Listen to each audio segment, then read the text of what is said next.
Good morning student. आज मैं आपको अंतिम खाते के बारे में समझाऊंगी।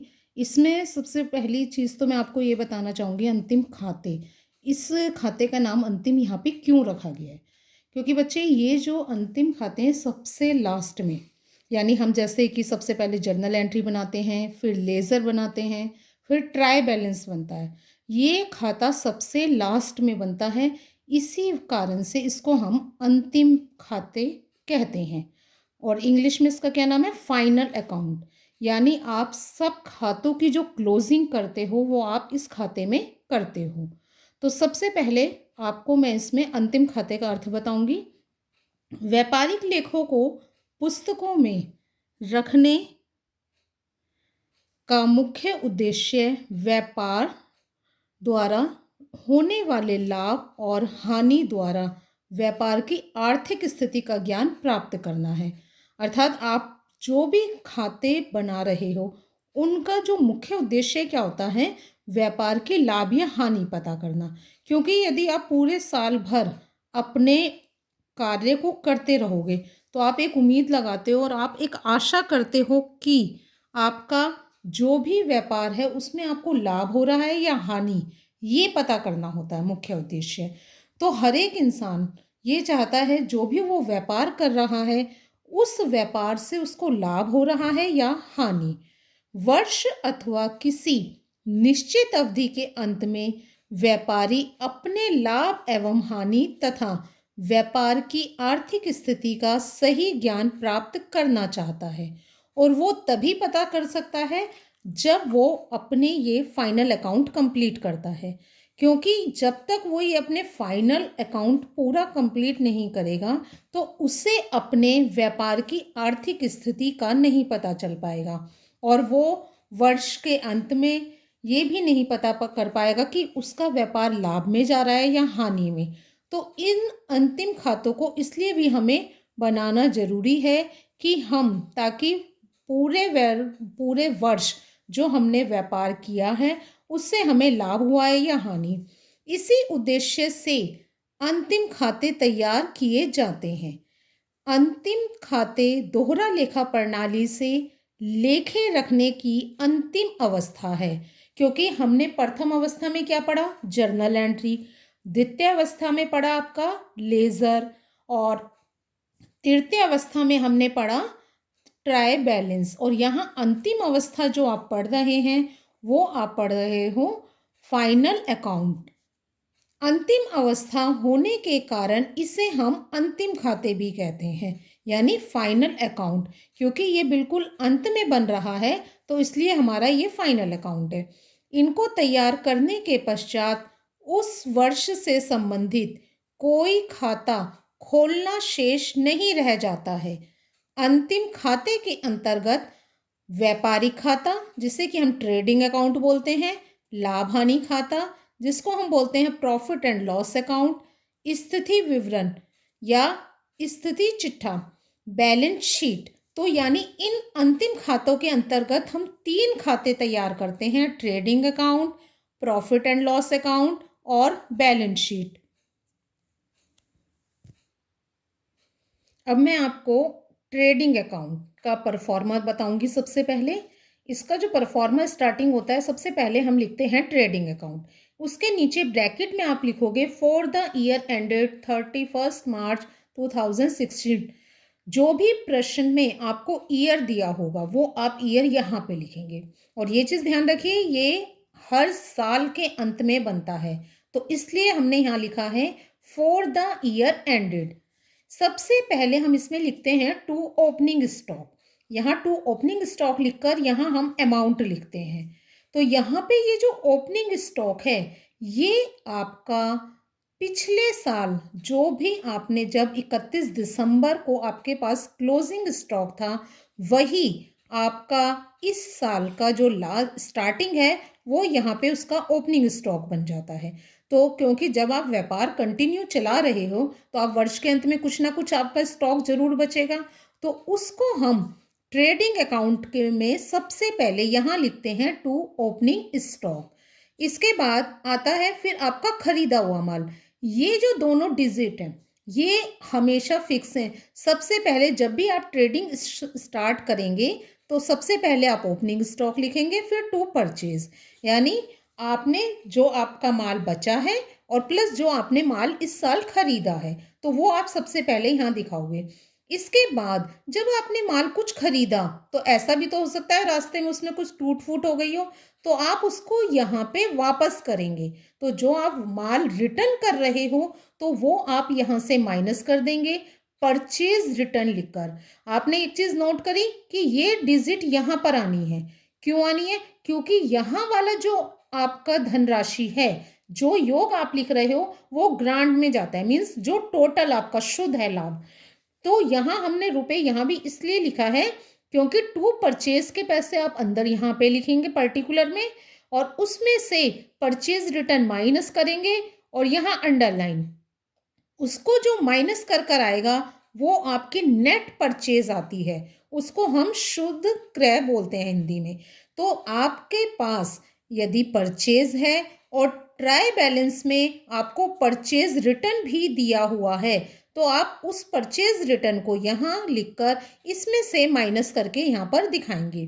इसके बाद ऑल डायरेक्ट एक्सपेंस, तो बच्चे यहाँ पे ध्यान रखिए, टू ओपनिंग स्टॉक और टू परचेज तो बिल्कुल फिक्स है, इसमें आप कभी भी कोई परिवर्तन नहीं कर सकते। कहने का मतलब कि ना तो परचेज ऊपर जा सकती है ना स्टॉक नीचे आ सकता है। इसे हमेशा टू ओपनिंग स्टॉक लिखकर सबसे पहले यहाँ पे प्रश्न आप स्टार्ट करेंगे और उसके बाद टू परचेज। इसके बाद जितने भी आपके खर्चे फैक्ट्री में हुए हैं, ये चीज ध्यान रखनी है बच्चे, जो भी खर्चे आपके फैक्ट्री से संबंधित हैं वो सारे खर्चे यहाँ पे आप ये देख रहे हैं। तो कहने का मतलब कोई भी कार्यालय से यानी ऑफिस से संबंधित खर्चा होगा वो आप बिल्कुल यहाँ पर नहीं दिखाएंगे। तो यहाँ सबसे पहले आपका आएगा to wages, oblique wages and salaries. एक चीज ध्यान रखिएगा, आपको ट्राई बैलेंस में वेजेस एंड सैलरी भी मिलता है और सैलरी एंड वेजेस भी आता है। तो हमेशा ये ध्यान रखिए, टू वेजेस तो आप लिखोगे, यदि प्रश्न में आपको टू आपके पास वेजेस एंड सैलरी है तो वो भी आपका ट्रेडिंग से संबंधित है। लेकिन यदि ये सैलरी मैं इसके आगे लिख देती, आपके पास होता सैलरी एंड वेजेस, तो आप इसको यहां नहीं दिखाते, फिर आप दिखाते इसको लाभ हानि खाते से संबंधित।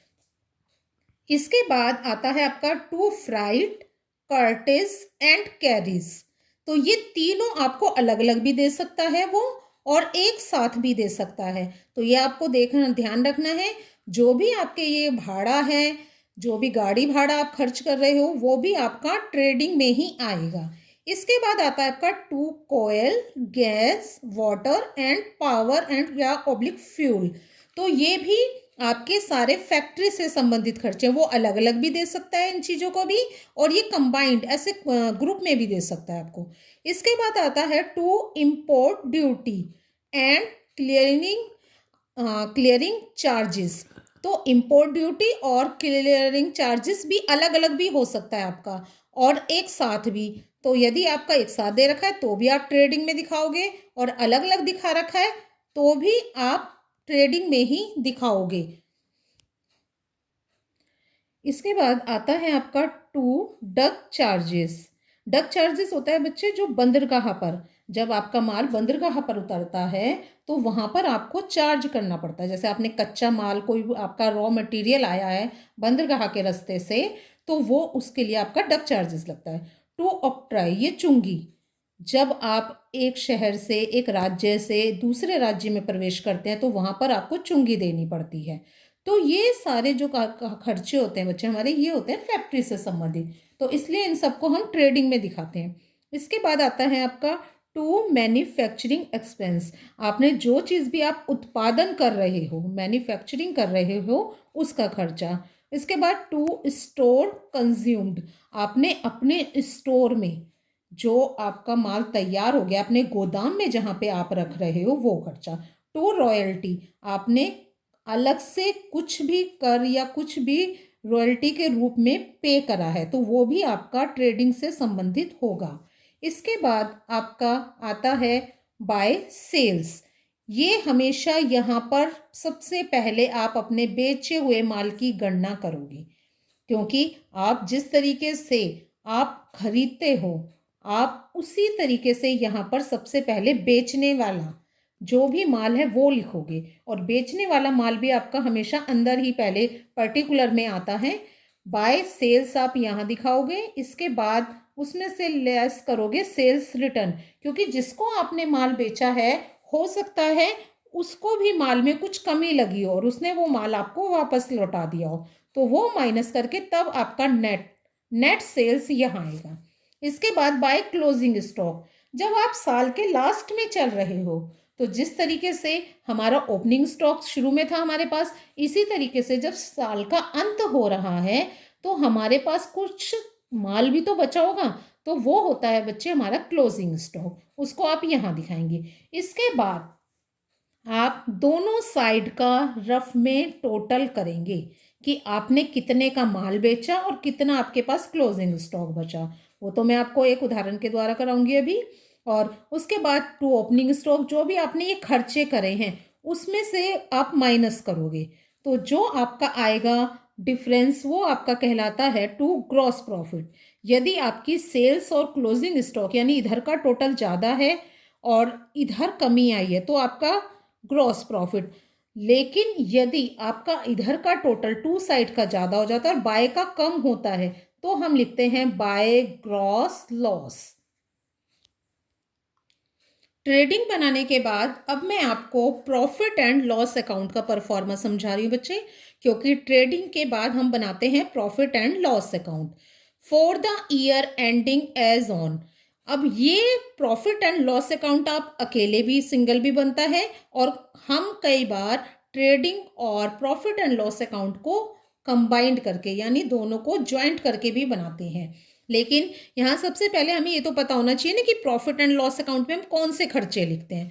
तो बच्चे यहाँ जो खर्चे आते हैं, जो भी आप अपने कार्यालय यानी ऑफिस में जो भी आपके ऑफिस से संबंधित खर्चे होते हैं वो सारे खर्चे हम यहाँ पर दिखाते हैं। तो सबसे पहले तो यहाँ पर टू ग्रॉस लॉस बीडी आता है। यदि आपका ट्रेडिंग में बाय ग्रॉस लॉस सीडी आया है वो यहाँ आपका टू में ट्रांसफर होगा, तो आप लिखेंगे टू ग्रॉस लॉस बीडी। यदि आपका टू ग्रॉस प्रॉफिट लिखा गया है टू ग्रॉस प्रॉफिट सीडी, तो आप इसको ट्रांसफर करेंगे बाय में, जैसे कि आपने लेजर में देखा था टू को हम बाय में ट्रांसफर करते हैं और बाय को टू में। तो इसी तरीके से आपका यदि टू ग्रॉस प्रॉफिट सीडी आया है तो आप उसको बाय ग्रॉस प्रॉफिट बीडी में ट्रांसफर करेंगे। इसके बाद आपका सबसे पहले टू सैलरी, इसके बाद मैंने अभी आपको ऊपर बताया था बच्चे टू वेजेस एंड सैलरी है तो आपका आएगा ट्रेडिंग में, और आपके पास है सैलरीज एंड वेजेस, जहां सैलरी आगे आ गई है तो आपका आएगा ये प्रॉफिट एंड लॉस अकाउंट में। इसके बाद to rent and tax, to printing and stationery. तो बच्चे ये कोई याद करने की चीज़ नहीं है, ये तो जैसे आप न्यूमेरिकल करेंगे उसमें आपको प्रैक्टिस में अपने आप पता, क्योंकि आपको बस ये फोकस करना है कि हमारा फैक्ट्री से संबंधित कौन सा खर्चा और ऑफिस से संबंधित, तो जितने भी फैक्ट्रीज में खर्चे होंगे वो हम दिखा देंगे ट्रेडिंग में। और आप खुद ही देख रहे हैं, देखो किराया वेतन ये सब कहाँ से संबंधित होते हैं, आपके कार्यालय से संबंधित। प्रिंटिंग एंड स्टेशनरी, जब आप एक ऑफिस में काम करते हो तो देखो आपको छपाई के लिए पेपर भी चाहिए, पेन कॉपी पेंसिल रजिस्टर ये भी सब भी, तो ये सारे आपके कार्यालय से संबंधित है। इसके बाद टू पोस्टेज एंड टेलीग्राम, आपने किसी से माल उधार खरीदा, उसको बाय पोस्ट आपने कुछ सामान भेजा या टेलीग्राम के द्वारा उसको चेक वगैरह इन्फॉर्म करके बताया, तो ये सारे खर्चे अब हम जो पढ़ रहे हैं वो आपके कार्यालय से संबंधित हैं। इसके बाद आता है to auditor fee, to legal expenses, to insurance and commission, to telephone expenses, to advertisement। तो इस तरह आपके ये सारे खर्चे जो आप देख रहे हैं ये फैक्ट्री से संबंधित और आपके कार्यालय से संबंधित हैं। इसी तरीके से जब हम बाय में जाते हैं हम क्या देखते हैं, बाय में आपका जो भी चीज़ आपको रिसीव हुई है, टू साइड में हम सारे खर्चे दिखाते हैं और बाय साइड में जो भी चीज़ हमें रिसीव हुई है, जैसे हमें किराया प्राप्त हुआ, कहीं से कमीशन प्राप्त हुआ, हमें ब्याज प्राप्त हुआ, बैड डेब्ट्स रिकवरी हुई, आपका पैसा डूब गया था वो आपको वापस मिल गया है, तो वो सारे आपके रिसीव्ड साइड में आते हैं। तो इस तरीके से हम ये अपना प्रॉफिट एंड लॉस दिखाते हैं। बिल्कुल जिस तरीके से आपने ग्रॉस लॉस और ग्रॉस प्रॉफिट निकाला था, इस तरीके से ही यदि आपके बाय साइड में कमी है तो आप दिखाएंगे बाय नेट लॉस, और यदि आपको टू साइड में कमी आ रही है तो वो आपका बन जाता है नेट प्रॉफिट। तो इस तरह हम ये नेट प्रॉफिट और नेट लॉस यहाँ से ज्ञात करते हैं। और अब सबसे लास्ट में हम बनाते हैं अपनी बैलेंस शीट। जैसे कि नाम से ही पता चल रहा है बैलेंस शीट, तो यानी आप बिल्कुल जो लास्ट का जो बैलेंस है, कहने का मतलब जो आप ट्रेडिंग में भी नहीं दिखा रहे और आप P&L में भी नहीं दिखा रहे, कुछ खर्चे ऐसे भी होते हैं और कुछ आपके फायदे भी, तो उनका जो बैलेंस है वो हम यहाँ पे बैलेंस शीट में दिखाते हैं। तो यहाँ पे हमारी ये लाइबिलिटीज हैं और ये हमारी एसेट्स हैं। लाइबिलिटीज आपके दायित्व हैं जिनको आपको भुगतान करना है, एसेट्स आपकी संपत्ति है जो आपके पास है। तो जैसे कि हम स्टार्टिंग में यहाँ लिखेंगे सबसे पहले कैश इन हैंड, यानी आपके पास जितनी रोकड़ इस समय एट प्रेजेंट है आपके पास, वो लिखेंगे सबसे पहले। इसके बाद कैश एट बैंक, जो रोकड़ आपके बैंक में जमा है वो लिखेंगे।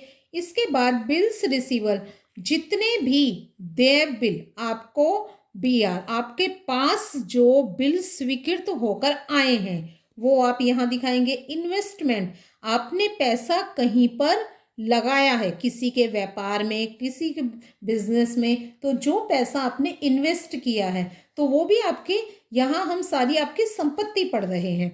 इसके बाद सडनली डेप्टर्स, यानी आपके देनदार, आपने जिनको माल बेचा था अब वो क्या करेंगे, आपको भुगतान करेंगे, तो उनको भी तो आप शो करेंगे। भाई आपने इस साल मान लीजिए 1 लाख रुपए का माल उधार बेचा, तो वो पेमेंट भी तो आपके पास आनी है, तो उन देनदारों को भी आप अपनी संपत्ति में दिखाओगे। इसके बाद क्लोजिंग स्टॉक, और ये आपके साल के लास्ट में बन रहा है बच्चे, तो इसलिए यहाँ पे आप क्लोजिंग स्टॉक भी दिखाओगे, क्योंकि आप जब व्यापार का साल के अंत में आ गए हो तो आपके पास जो चीज़ भी बची है वो सब आप यहाँ दिखाओगे। तो ऐसा भी तो हो सकता है आपके गोदाम में कुछ तैयार माल रखा हो, तो वो भी हम यहाँ दिखाएंगे। आप जब व्यापार स्टार्ट करते हो तो कुछ फर्नीचर भी तो मंगाते हो, तो वो फर्नीचर, प्लांट एंड मशीनरी, आपकी जो फैक्ट्री में प्लांट और मशीनरी है तो वो आप गणना इसमें करोगे। क्यों? क्योंकि वो भी आपकी संपत्ति है, क्योंकि उससे आप माल तैयार करके निकाल रहे हो, लेकिन वो है तो आपकी प्रॉपर्टी। इसके बाद लैंड एंड बिल्डिंग, जो बिल्डिंग जिसमें आपने अपना ऑफिस वगैरह तैयार कर रखा है, गुडविल, ये आपकी ख्याति कि मार्केट में आपके व्यापार की क्या कीमत है। आप यदि मार्केट में जाते हैं और वहाँ पे ये पता चलता है कि ये कंपनी उस व्यक्ति की है या उस कंपनी की, तो आप जब आप अपनी कंपनी को या अपने व्यापार को किसी तीसरे को या दूसरे को बेचोगे तो वो एक वैल्यू हो जाती है आपकी, मार्केट वैल्यू, तो वो उसकी भी एक कीमत लगती है, तो वो भी हम यहाँ गुडविल के नाम से दिखाते हैं। इसके बाद अनएक्सपायर्ड एक्सपेंसेस, कुछ खर्चे ऐसे होते हैं जो आपने पहले से ही कर दिए, ठीक है, वो अब आपको यहाँ पे नहीं करने हैं, वो आप पूर्व में ही कर चुके हो। इसके बाद एक्यूर्ड इनकम, जो इनकम आपको प्राप्त होनी है, आपने कमाई थी पिछले महीने और अब आपको वो प्राप्त होनी है, तो वो आप एक्यूर्ड इनकम में दिखाएंगे। इसके बाद आपकी आती है लाइबिलिटी, अब आपको क्या क्या भुगतान करना है। तो यहाँ सबसे पहले बैंक ओवरड्राफ्ट, जैसे कि आप जानते हैं बैंक ओवरड्राफ्ट के बारे में, जो भी पैसा आपका बैंक में जमा है उससे ज़्यादा आप निकाल लेते हो, जो भी बैंक में आपका पैसा जमा है उससे ज़्यादा जो भी आप निकालोगे वो आपका बैंक ओवरड्राफ्ट बन जाएगा। बिल्स पेबल, आपने जो बिल स्वीकृत करके दूसरों को दिए हैं तो वो आपको भुगतान करने हैं। सडनली क्रेडिटर्स, लेनदार, आपने भी तो किसी से कच्चा माल उधार खरीदा होगा, तो वो आप उसके लिए क्या होगा, लेनदार। क्रेडिटर्स फॉर लोन, आपने अपने व्यापार के लिए लोन लिया तो वो भी आपको भुगतान करना है। तो लाइबिलिटीज़ में वो सारे दायित्व दिखाओगे आप जो आपको भुगतान करने हैं। इसके बाद अनअर्न्ड इनकम, कुछ इनकम ऐसी होती है जो आपने अभी इस साल में कमाई नहीं थी लेकिन वो आपको पहले से मिल गई है।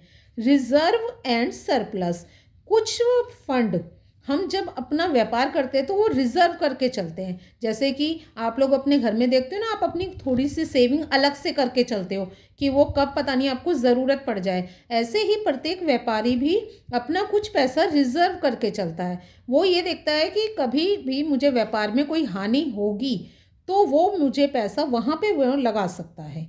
तो इसके बाद कैपिटल, जो भी व्यापारी व्यापार में पैसा लगाता है वो उसकी पूंजी यानी दायित्व बन जाता है। तो आपने अपना पैसा जो व्यापार में लगाया है, अब वो आपका कैश नहीं है, वो यहाँ पे आपका कैपिटल है। इसमें आप जोड़ोगे इस साल जो आपको नेट प्रॉफिट हुआ है, इसको भी पर्टिकुलर में कैपिटल को दिखाना है फिर सबसे पहले। ठीक है, यहाँ कैपिटल लिखेंगे आप, फिर ऐड नेट प्रॉफिट जो प्रॉफिट हुआ इस साल। इसके बाद आप एक चीज़ के और हकदार हैं यहाँ पे अपने व्यापार में, आपको अपनी पूंजी पर ब्याज मिलेगा। तो इंटरेस्ट ऑन कैपिटल यहाँ पे, इन दोनों का जोड़ के आप यहाँ योग दिखाएंगे। इसके बाद आता है लेस ड्राइंग। ड्राइंग क्या होता है बच्चे? जो भी व्यापारी अपने निजी खर्चों के लिए अपने व्यापार में से पैसा निकालता है, मान लीजिए उसने व्यापारी को अपने इस बच्चे की स्कूल की फीस चुकानी है तो वो पैसा व्यापार में से ही तो निकालेगा, तो वो किस खाते में डालोगे आप? ड्राइंग में। तो यहाँ वो पैसा अब आपकी कैपिटल में से माइनस होगा और साथ में आपको उस पर इंटरेस्ट भी देना पड़ेगा, क्योंकि आपने मान लीजिए अपने व्यापार में से इस तरीके से धीरे धीरे से 50-60 हज़ार रुपये निकाल लिए, तो वो तो माइनस करोगे और 1 साल का आप इंटरेस्ट भी दोगे। तो दो चीज़ें यहाँ से आपकी पूंजी में से माइनस होगी। इसके बाद फिर जो आएगा वो आप यहाँ लिखेंगे। इसके बाद दोनों साइड का योग हमेशा यहाँ पे बराबर आता है। ये चीज़ सबसे इम्पोर्टेंट है बैलेंस शीट की, क्योंकि जितनी आपके पास संपत्ति होगी उतने ही आप दायित्व करोगे। यानी एक चीज़ तो बताइए, आपके हाथ में 1 लाख रुपए है तो आप 1 लाख ही तो खर्च करोगे, वो चाहे आप अपने लेनदार को दो, चाहे आप लोन के रूप में लो, चाहे आपकी ना कमाई हुई इनकम। तो यानी दोनों साइड का योग साल के अंत में आपका ये बराबर होता है। तो इस तरह आज आपने फाइनल अकाउंट के तीनों खातों के बारे में आपको पूरी जानकारी दी गई। तो यहाँ पे हमने सबसे पहले ट्रेडिंग अकाउंट बनाया, उसके बाद P&L अकाउंट बनाया यानी प्रॉफिट एंड लॉस अकाउंट, और लास्ट में हमने बनाई इसकी बैलेंस शीट।